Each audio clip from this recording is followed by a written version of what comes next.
Hey everyone, this is Adam Elenbaas from Nightlight Astrology. Today we're going to take a look at Venus clearing her shadow, which means she is going back over the degree that she started her retrograde at in Aries, which also happens to be right around the same point of our recent solar eclipse. So the next couple of days are actually really significant for the planet Venus.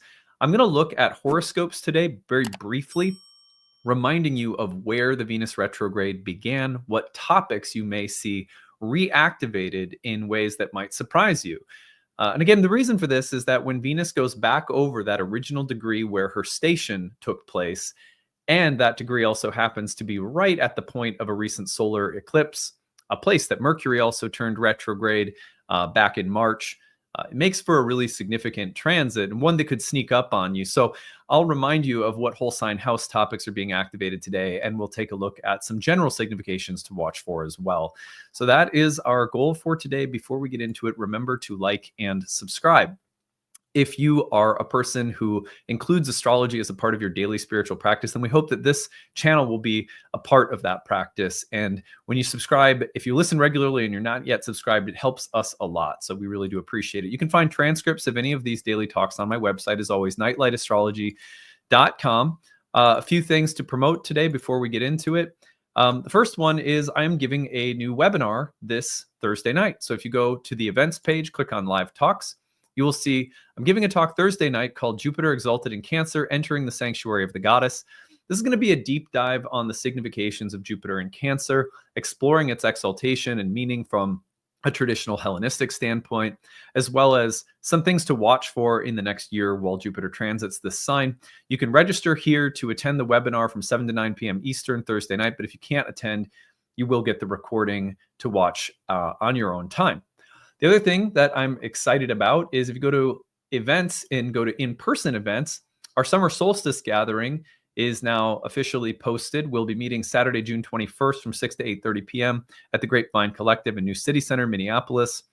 It's free. Just got to RSVP and let us know you're coming so we know how much tea and cookies to bring for this evening of meditation and reflection together, ritualizing the solstice.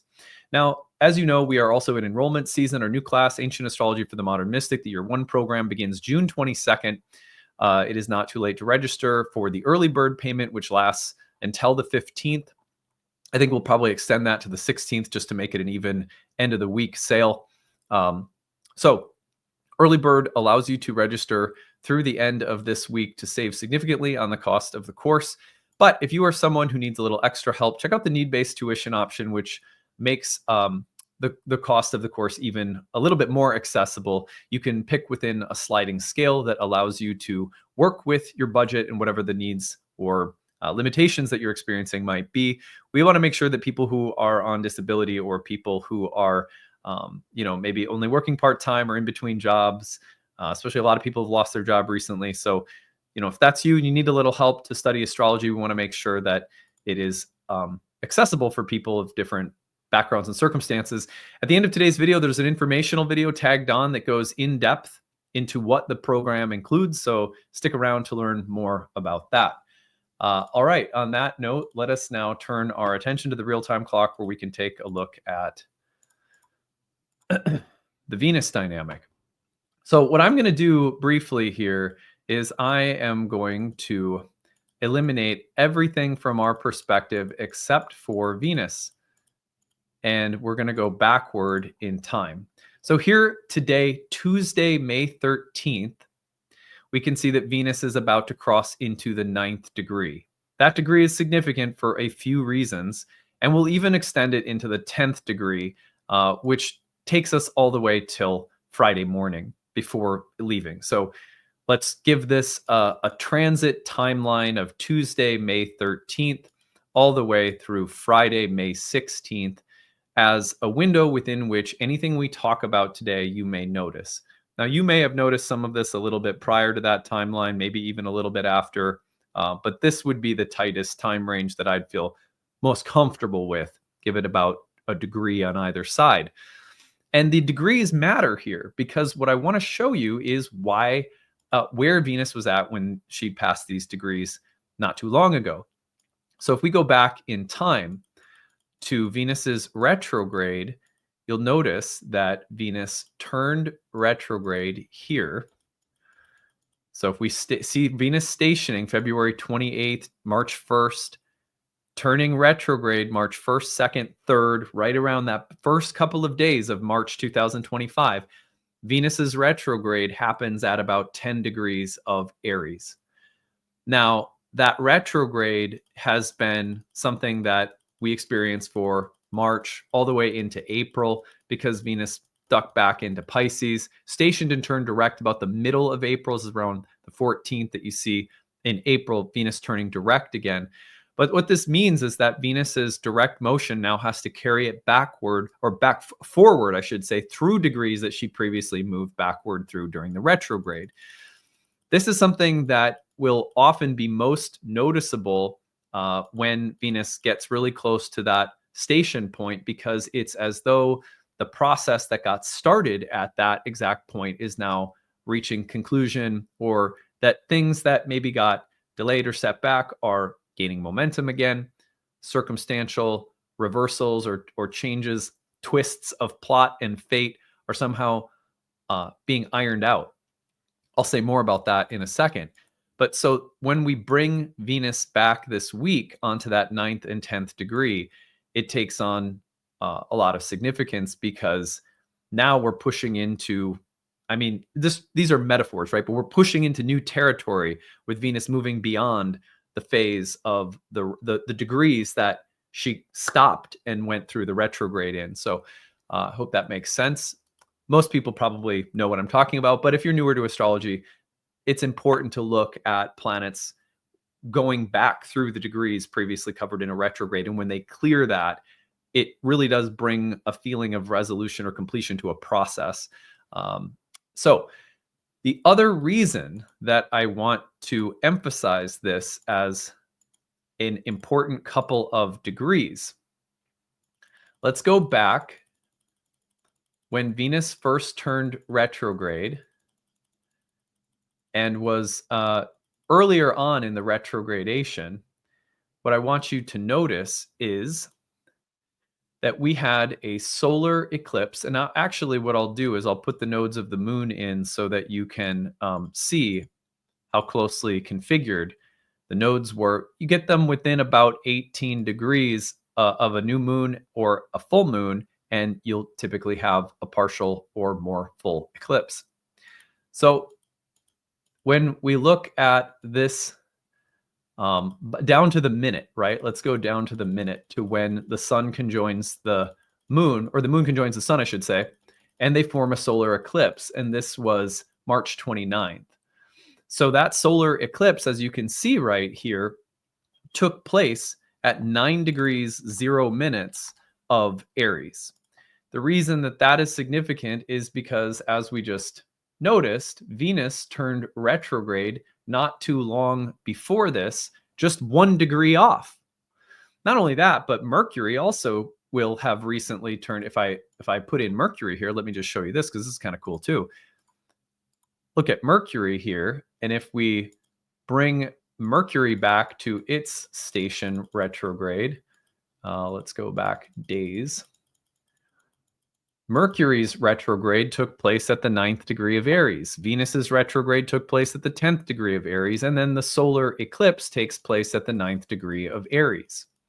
So going back over those degrees, they become very sensitive, very charged points. They are charged with exceptional power compared to what we might think of as a normally transiting Venus over random degrees in a sign, right? There's no major aspects happening for Venus right now. There's nothing, that on the surface looks very spectacular about what Venus is doing. However, Venus going back over that degree where she's stationed, a degree, little less than a degree off from a solar eclipse point and a Mercury station point, all in the same space, in the past couple of months, becomes a lot more significant. So on that note, I have 3 things that I want everyone to watch for and consider right now. This would be applicable regardless of what your horoscope is saying. Specifically, for example, about the whole sign house of Aries, which we'll look at in a minute and just do some quick like flash horoscope reminders of what house topic you should be considering right now. But the 3 things to watch for everybody, number 1 is the completion of some kind of revision for Venus. So when we look at the house topics, we start thinking, okay, a process of revision has been taking place in this particular area of life. That process for Venus may involve things like relationships, love, sexuality, intimacy, style, beauty, appearance, art, creativity.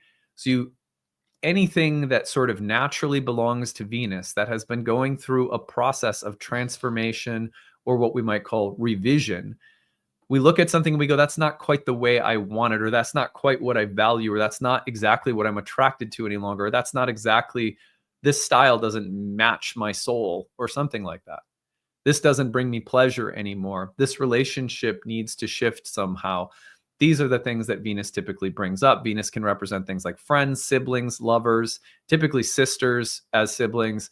But you know, anyone that you have a kind of sisterly or friendly connection with, where there's an aura of harmony and so forth. So the completion of some kind of revision to something Venusian. I know that sounds a little bit vague, but if you survey your life, especially once we look at horoscopes and remind us of the topics of the houses, you're going to find that the next couple of days could really bring forth a feeling of something naturally, like a little bow that's being put around a process that's been going on since early March.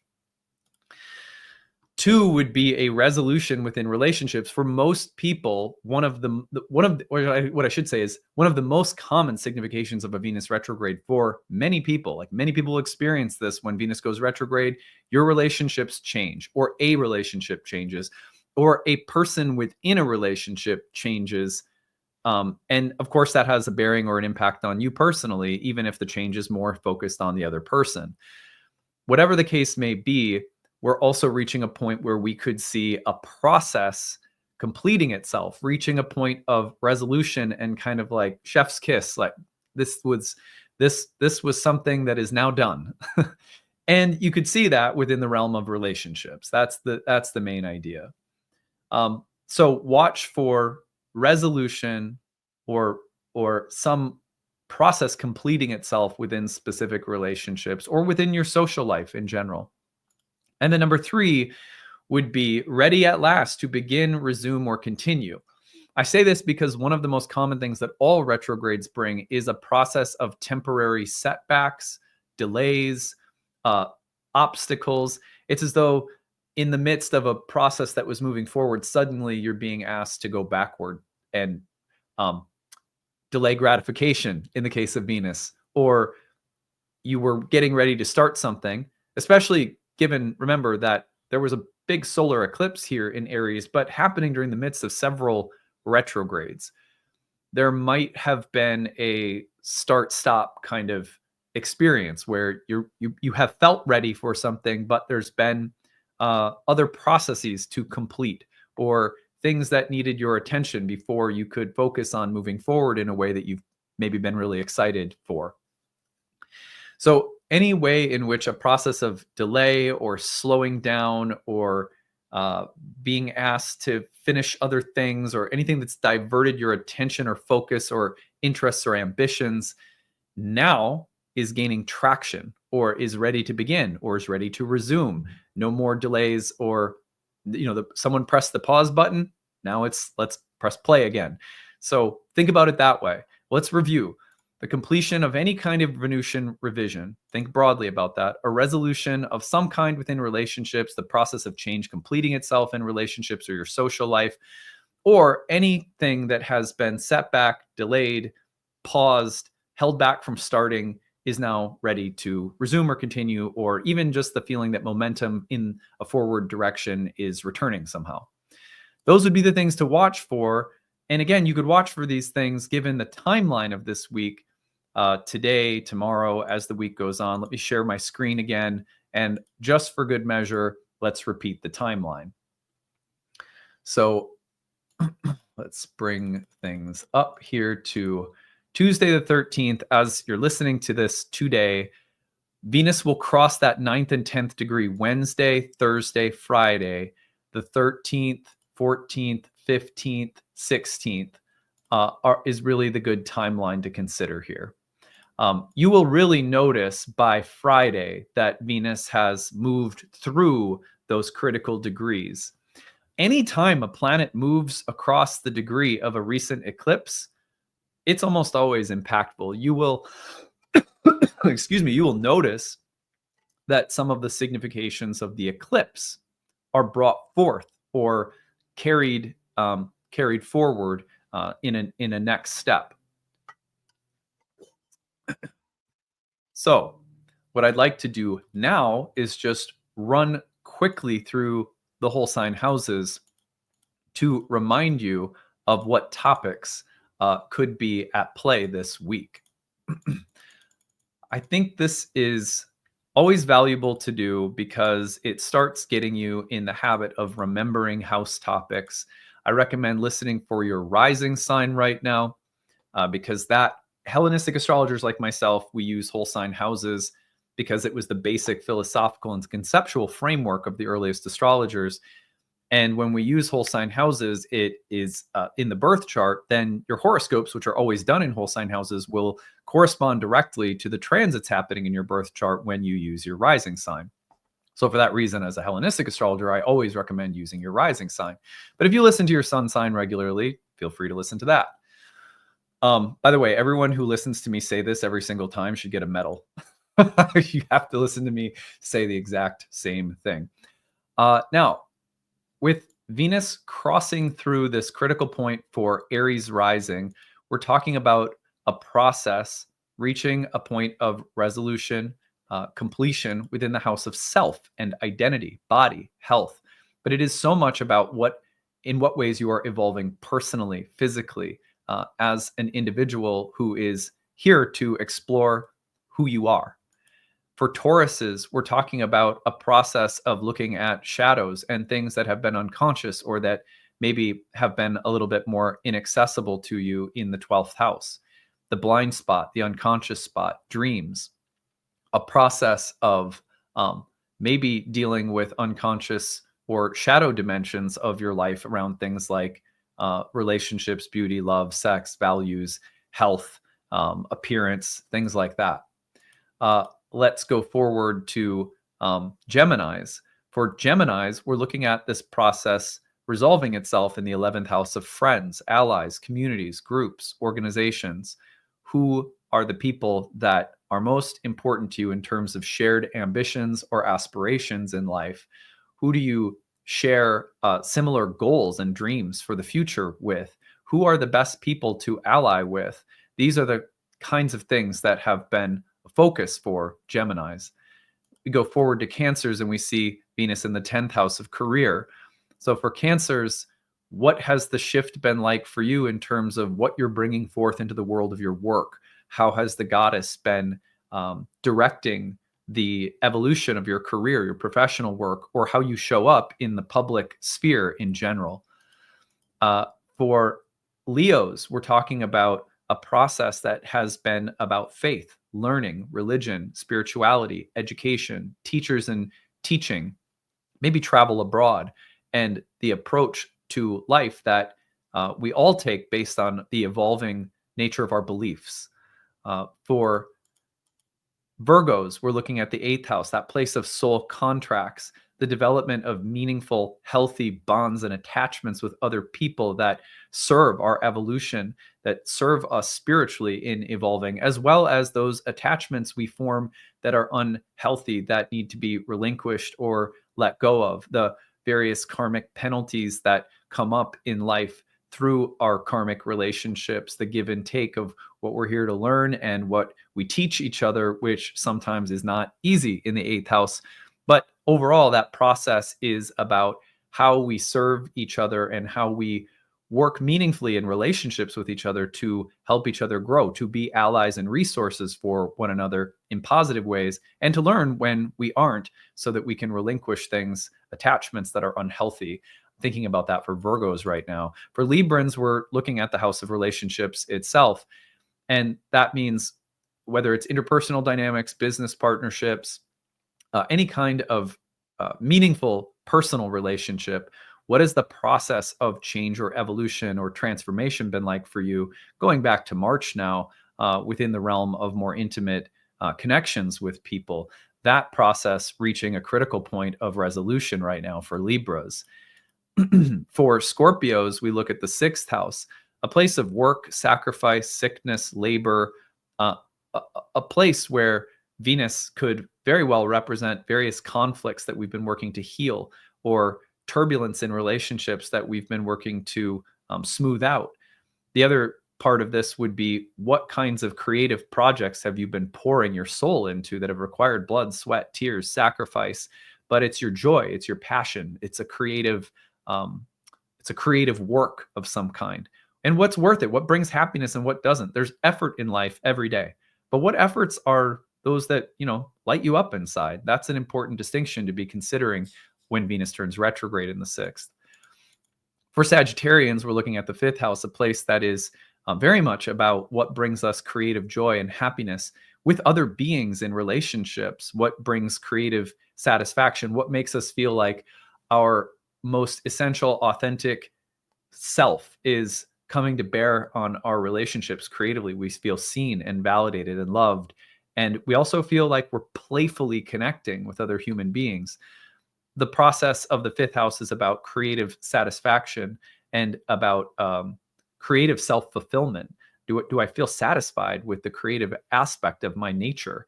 And also things like love, romance, the topics of children and pregnancy are, of course, a part of this house as well as, your kids and how you relate to them. So those topics being very important, bringing some resolution to things that have been happening in that area of life for Sagittarians. For Capricorns, we're looking at this process taking place in the 4th house, the place of home and family, your roots, the ancestral karma that you have grown up with that has shaped your life, the private sphere of life, your inner life. What kinds of things have you been learning about yourself internally, more privately? Oh, this is what I like. This is what brings me pleasure or joy. These relationships are more privately, personally satisfying to me. Also, what's been taking place in the home or domestic sphere of life? What processes of change have been taking place? And how are you reflecting on your ancestry and the roots of family karma? For Aquarians, we're looking at this in the 3rd house, a place that has so much to do with learning and the mind and the development of our skills and our intelligence and bringing ourselves to bear on the world in a way that makes us feel strong and smart and capable. The 3rd house, I love the Indian philosophy around the 3rd house, which really says that, as this house is kind of drawing out from that private sphere of life by the primary motion and aiming toward the east, it's about bringing forth things from within us through the development of our intelligence, skills, abilities.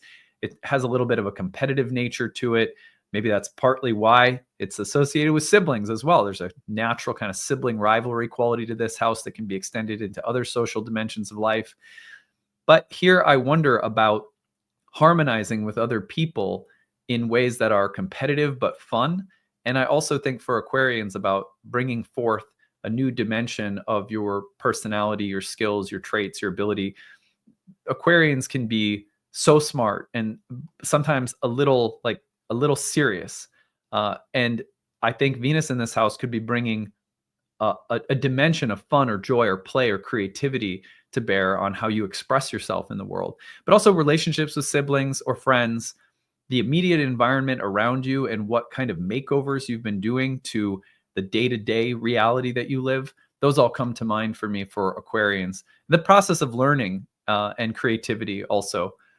So finally, for Pisceans, Venus is completing her process here in the 2nd house, a place of money, resources, all of your time, energy, whatever you invest into life for the sake of sustaining and supporting material security, comfort, pleasure, satisfaction in the material world.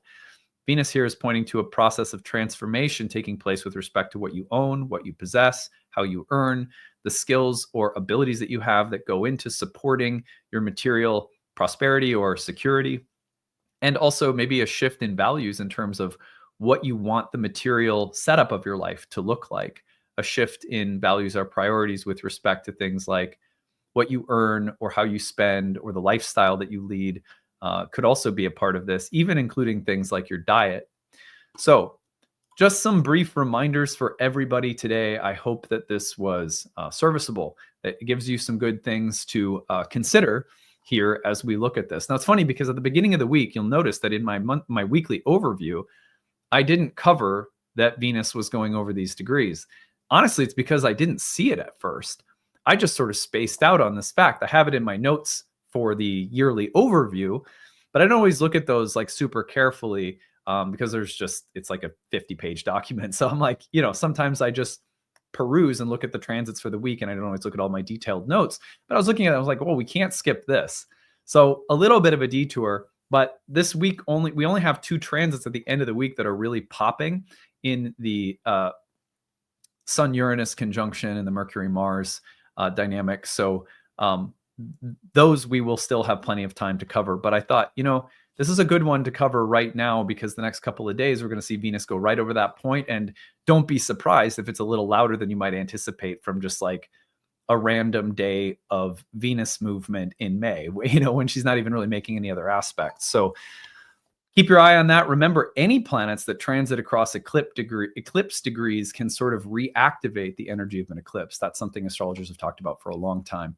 All right. Well, I hope to see you at the webinar this Thursday night. Check that out on the website. That's nightlightastrology.com. When I sign off right now, you're going to learn more about the Year 1 program that starts June 22nd.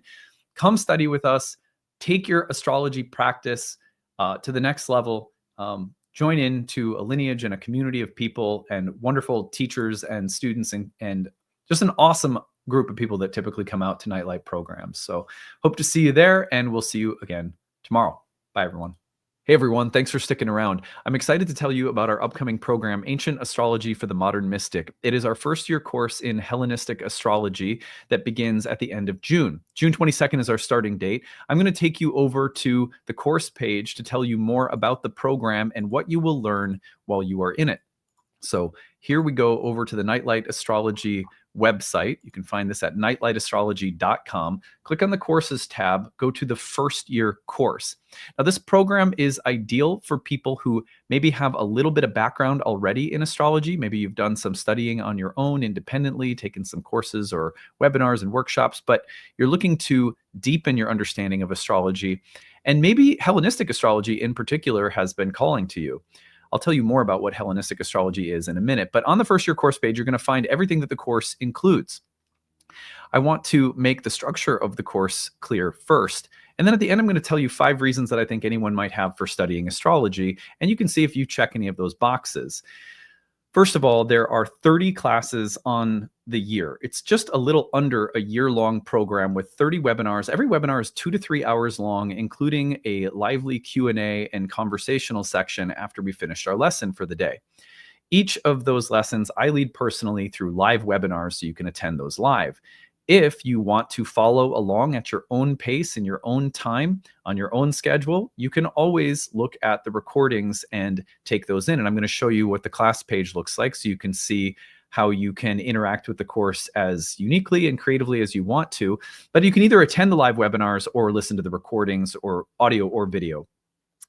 In between major units of study within those 30 classes, we have separate classes outside of the 30 classes that are essentially tutoring sessions led by our staff, our course directors. We have 3 of them for our first year program, 3 tutors that help me guide every single class you're in and lead study sessions, and are also staffing an interactive group forum discussion where you can ask questions, look at charts, practice what you're learning with all of your classmates and with tutors there to help you.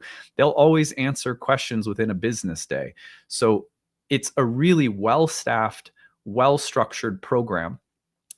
In between those major units of study and the breakout sessions, we also have guest speakers that come in throughout the year that you get free access to. The recordings are archived for you in your class folders. So you're getting people within our curriculum. You're also getting to visit with some astrologers who are outside of the Nightlight School, but we really admire their work, and so we bring them in. You also have a ton of bonus material. With every lesson, we have recommended quizzes, study guides, optional reading. And that allows people who are really, really, intense, deep, like studious types to go as far as you want to with the material, while other people who are maybe, content to take things in at, just kind of taking in the classes, that's there for you too. So you can kind of go as deeply as you want to. The class, if as the year goes on, goes through major units of study in ancient Hellenistic astrology. So if you're not familiar with ancient Hellenistic astrology, this is the earliest form of horoscopic astrology. This is where the astrology that you've probably learned today comes from originally. And that makes some of its features unique. Like, for example, ancient astrologers utilized whole sign houses. We study why they used whole sign houses, how they used them, and we study the why behind really everything: houses, signs, planets, aspects, dignities, essential and accidental dignities, delineation approaches. How do you read and predict within a natal chart? All of those theoretical areas of astrology, we not only learn how to do, but we learn the why behind it. And this is what I think people find most empowering about the course, is that ancient astrology really helps to give you the rationale for everything so that you have the insight available to go off script. What I mean by that is, like, let's say you're learning about a sign, Aries or Taurus or a Gemini, something like that. Ancient astrology won't just give you a list of the adjectives or keywords or descriptions of, say, a sign or a planet. It will give you an underlying philosophical explanation that then allows you to extrapolate from it the kinds of lists that you read in textbooks, which means you'll have an understanding of why everything on a list in a textbook is there in the first place. And you'll also have the insight and creativity available to add things to the list that are a part of your own unique intuition and contribution to astrology. And this is what ancient astrologers wanted students of astrology to learn: the why behind everything. So this is a class where, even though you're seeing things like planet signs, houses, dignities, aspects, and you're like, oh, I've already learned about those things. Not if you haven't studied Hellenistic astrology. I don't mean to sound condescending, but like, truly, most people's experience coming through this program is, wow, I had no idea all that I didn't know about the roots of everything that I've understood thus far about astrology. So it really is about digging into the philosophical core of why we do everything. And then you have greater intuitive and creative capacity as an astrological craftsman or craftswoman. So anyway, that's a brief explanation of why I think Hellenistic astrology is important. Not to mention that ancient astrology was really focused on our ability to accurately describe and predict things in the realm of karma, fate, and destiny, whereas modern astrology's hallmark and strength is psychological depth. And so when you put the two together in our program, which is why it's called Ancient Astrology for the Modern Mystic, I think you have something really special. So on that note, you can see everything that we cover here. So there's a video with some of our alumni you can watch. Everything is there on the page. Now, there are 5 reasons that I want to touch on briefly before I tell you about your payment options and need-based tuition. These are 5 reasons to study astrology that if you mark any of these boxes, especially if you mark several of them, then I think it's a good indication that you might be ideal for this program, might be an ideal fit. So the first one is, if you find that astrology has become a part of your daily, weekly, monthly, yearly spiritual practice, it is a part of how you lead an inner life, then there is nothing more empowering than deepening your connection to that language, because that puts you more in the driver's seat. It's always good to have astrologers that you rely on, teachers that you listen to, get a little objective perspective, especially when you're looking at your own chart through a reading. But there's really nothing more empowering than learning to speak the language at a deeper level for yourself. And if that calls to you, if you want to understand things and be able to speak more confidently and clearly about this sacred language that you love, and this is a great reason to take a structured program.